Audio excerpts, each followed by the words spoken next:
एक छोटे से गांव में हाजी करीमुद्दीन रहते थे। मेहनती किसान, सादा दिल इंसान। उनकी पत्नी बीमार रहती थी और घर की जिम्मेदारी 2 बेटों पर थी।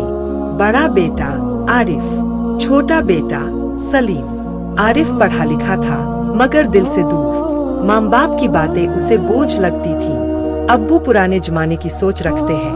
वह अक्सर दोस्तों से कहता, माँ की दुआ से ज्यादा उसे दुनिया की वाहवाही प्यारी थी। वही सलीम कम पढ़ा था मगर दिल का अमीर। सुबह सबसे पहले माँ के पैर दबाता, अब्बू के साथ खेत में पसीना बहाता और हर काम से पहले बस एक बात कहता, अब्बू अम्मी आप राजी है ना। एक दिन हाजी साहब बहुत बीमार पड़े। आरिफ शहर में था।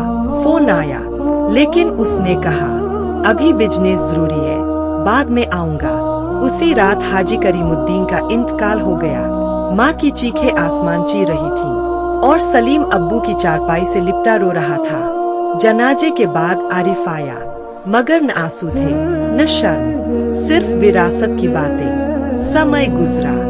सलीम ने माँ की सेवा में अपनी जिंदगी लगा दी। वही माँ की दुआ थी कि उसकी झोपड़ी में भी सुकून उतर आया।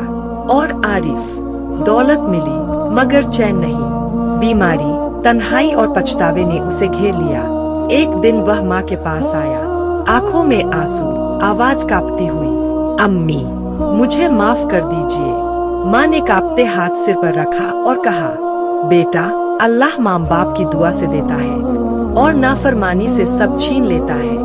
उस दिन आरिफ समझ गया, दुनिया जीत कर भी जो माँ बाप का दिल हार जाए वह सबसे बड़ा हारने वाला होता है।